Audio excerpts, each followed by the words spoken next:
Hey, my gorgeous Sagittarians out there. Welcome, welcome.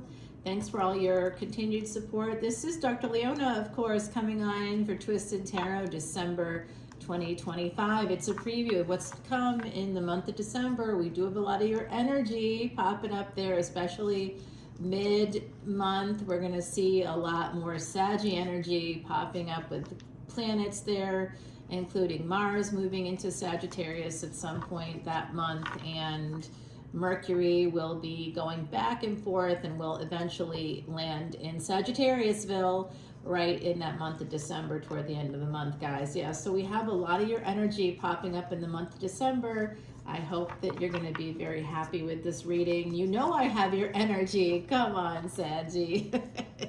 We love our freedom, don't we? And looks like some of us will be at a crossroads. We'll have to make some kind of big decision. I am a New Orleans reader, y'all. I definitely have that energy from the French Quarter, the psychic action going on, and I am a descendant of the original Marie Laveau. Oui, ça va très bien. Yes, okay, we do have actually quite a bit of Virgo coming out here. I'm not surprised to see that. Just like us, Virgo is one of the twin signs. Virgo, Gemini, Sagittarius, Pisces. Two are ruled by Mercury, and the other two, us and Pisces, ruled by Jupiter. So when you meet somebody with a Pisces ascendant and you're a Sagittarius ascendant, and there's other aspects too, and you have maybe some similar conjunctions in your chart. Perhaps there's an energetic exchange between your lowest degree planet and highest degree planet. You could also have nodes of destiny in the same houses, but like somebody, say, has Rahu in Capricorn, the other person has Ketu in Capricorn. One person has Rahu in Cancer, the other person has Ketu in Cancer. So you have an energetic exchange where the head, Rahu, meets the body, Ketu. And when you're together, you feel better, braver, stronger. That's twin soul, twin flame energy. And I'm happy to do your chart anytime you wish. Come on over to Patreon, my beautiful Saggies.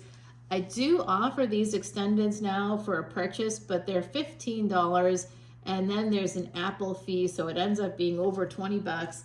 Just come on in for a $10 bill, see unlimited access to all of the extendeds for all individual signs.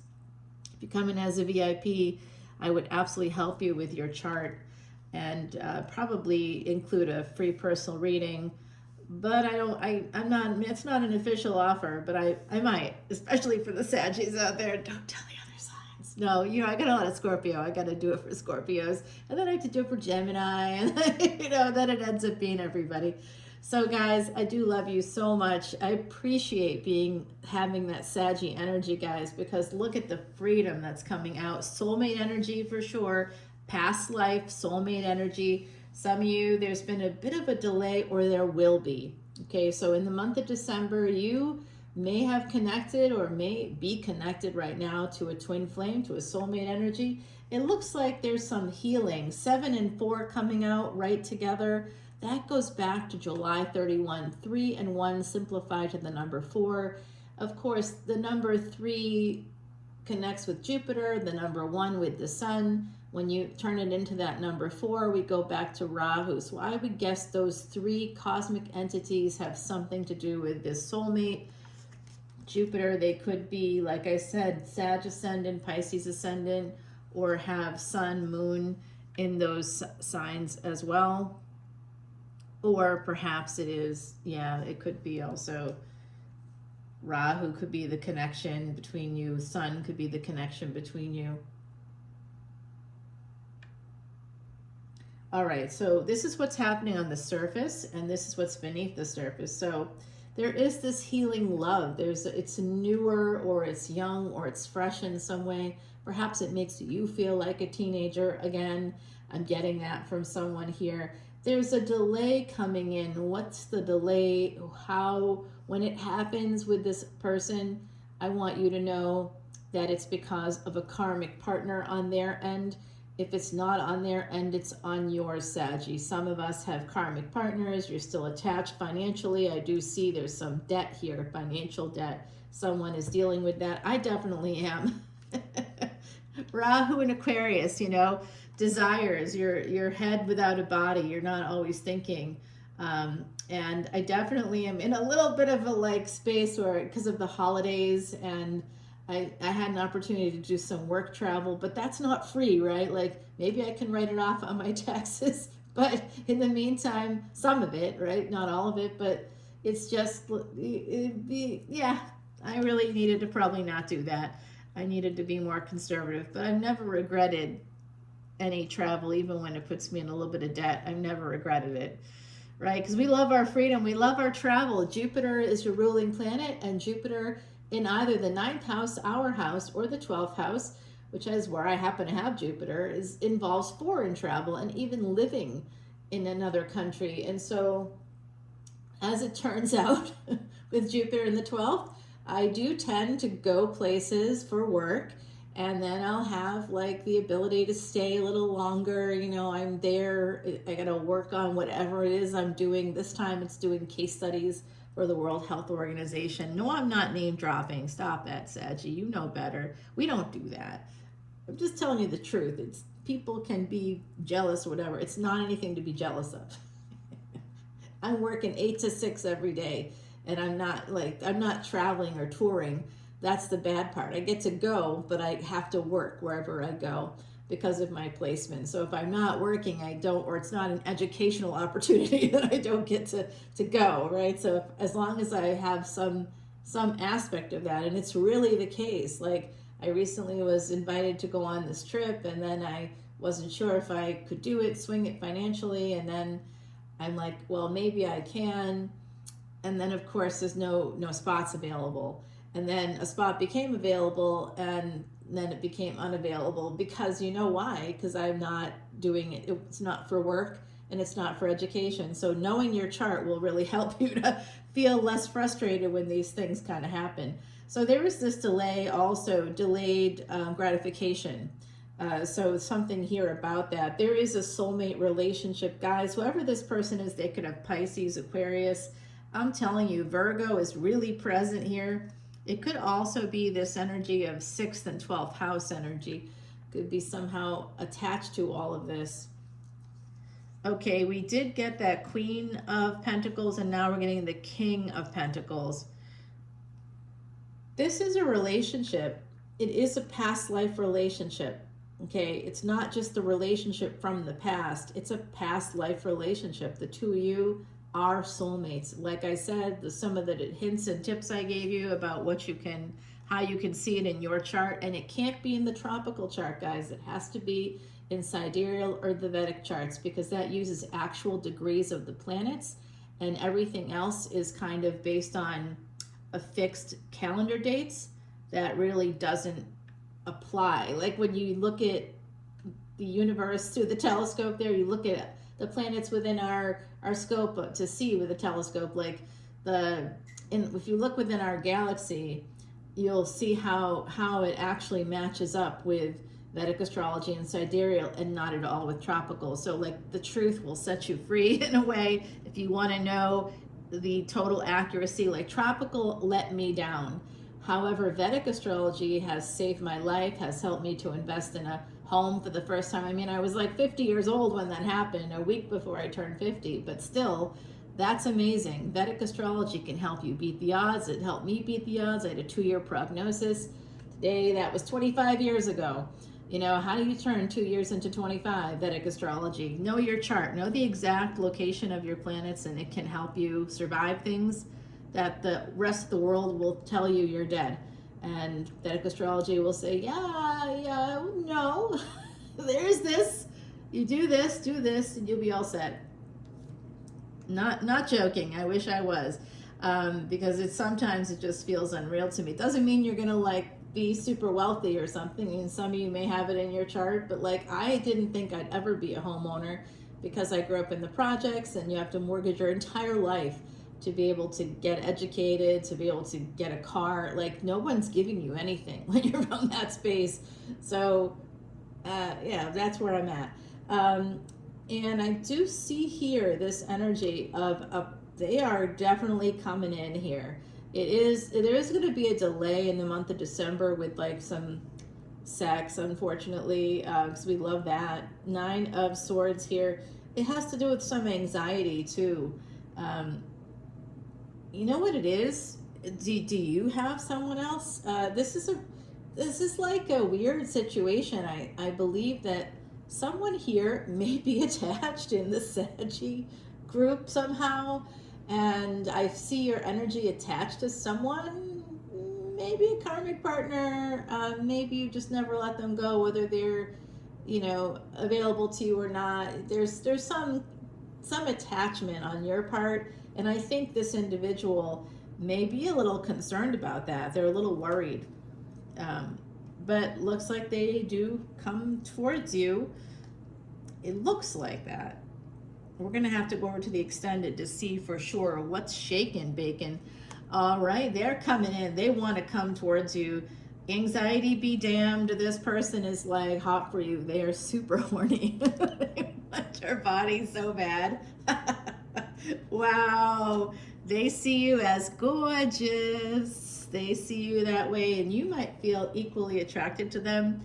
And again, it really has a lot to do with like things like the Rahu Ketu. Like, let's say they have Rahu in Cancer and you have Ketu in Cancer, and then they have Ketu in Capricorn and you have Rahu in Capricorn. Now the head and the body are coming together. You've been separated before, now you're coming together. You fit. You will feel like the perfect fit. And that will be in all ways, if you get my meaning. Oh, there's a big change coming in with this person. They may hold back. They may have a lot of fears or anxieties. And I think you might too, because someone here could be married. It's okay. No one's judging you. No one's your babysitter. Do what you want to do, Sag. I'm sex positive. Just do what you want. What do I care? Honestly, what does anybody care? I don't know. When people start judging others for this, I tell them to go where, the sun doesn't shine, because the sun is going to shine on this relationship. And I feel like you should go for it. Oh, I'm that friend. I have your back. I mean, I'll give you the truth. I'm going to tell you the truth always, but if it feels like it's the one, it's the one. This is number 36, Memories of the Forgotten Self. And I do get that. Maybe it's happening this fall, but I do get something along those lines for you guys, that this person makes you braver. You feel like you have more courage to do what you need to do, whatever that is. I know since I reconnected with my he's really a good friend of mine for many years now, but I just, that sometimes people that we really care about, they can, mess up and make mistakes that are like, not like the kind of mistakes that I think are really deal breakers, but things that disrupt our peace. And we have to protect that peace. And so to protect my peace, I said, I really can't talk to you for a while. Because you tend to do this thing that I don't like, and it upsets me a lot because I care about you, so stop hurting yourself. But stop sabotaging, So it's hard when we're regulated or working with a therapist and someone else isn't, and they can't see, they're not as self-aware, or they think they are. Usually that's the problem. So it is often difficult when you're doing the work and someone else isn't. And so, but since I connected with this person, man, oh man, every time that we're like in each other's energy, and they're just a friend, you know what I'm saying? It's like, but they make me braver. It's like somehow connecting with this person gives me the courage to move forward, to make the calls I have to make, I have a lot of stuff. I'm doing law school, and that means signing up for the law school admission council. You have to have an account there. You literally can't do anything, apply to schools. You can't do anything, take the LSAT. You can't do anything towards that goal without having that account. And I had an account a long time ago because I've applied before, but I like was a little overwhelmed by that, like having to make a phone call, which felt like this is one more thing that I can't do. Now it's done. I had to schedule a surgery I've been putting off for years. It is medically necessary, but it's not something that, you know, it's not like a cancer surgery, and I've just been living with the difficulties, you know, because I just haven't wanted to do it. Now I've got the date down, you know. It's sometimes certain people make us better people, or we become better when we're connected to them, and it can be just a friend, but I think for some of you this is a little bit more. This is a little bit more. Maybe you both have Sun, if you both have like Sun Venus conjunction in your charts, it doesn't even have to be in the same place, but if you both have it, it's very interesting to me. I think that would mean you would escape towards each other if you have that energy. So let's go over to Patreon, guys. I love you so much, Saggie. You know I do. There is a big bag of regret here, and I see a little break in the deck. Actually, you wanted to show me something else, right? Yeah, slow. It's just going to be a slow energy. All right, that's fine. They are going to be coming forward. Knight of Pentacles, Knight of Cups. Holding back a lot. They're holding back a lot. Why is that? Because they could be married, you could be married, but the ultimate thing, I think this is the preview for our extended there. I think you two may end up getting married, or may end up in a higher level of commitment. Let's see. We'll go over to that extended, guys. This is Twisted Tarot for December 2025. Thanks for joining me. That extended information is there below. We put all of our proceeds toward Elephant International. Because of the Aries full moon in the month of November, I like impetuously and impulsively and totally shouldn't have done this. I just bought $500 worth of carrots for the elephants. Come on, what's up? Like, this is so great for the elephants. Well, elephants support Jupiter energy, and that's where we're at. So come on over to my channel, guys. We're also traveling to Ireland. I have these great placements for travel. And in 2026, our ruling planet, guys, is exalted. And it's going to be in Cancer. It is right now, but only for a minute before it goes retrograde in this month of November. And it heads into Gemini in the month of Sagittariusville. So we're going to be dealing with that weird energy. The weirdo energy that comes with that placement. It's not a happy place for Jupiter, but Cancer isn't a space of exaltation. So if you are Sagittarius, if you have Pisces placements, Sagittarius placements, like big ones, like Sun, Moon, Ascendant, Venus, Mars even, you know, you want to like maybe come with us, because next year is the best year ever to travel. It's also going to be the best year ever for people like us to invest in real estate. We're going to make big money doing that, big expansion and growth through a home. Guys, I love you so much. And some of you, if you want to build a family, that's going to be happening for you next year as well. So we got predictions. I'll see you soon, guys. Love you. Bye, Saggie.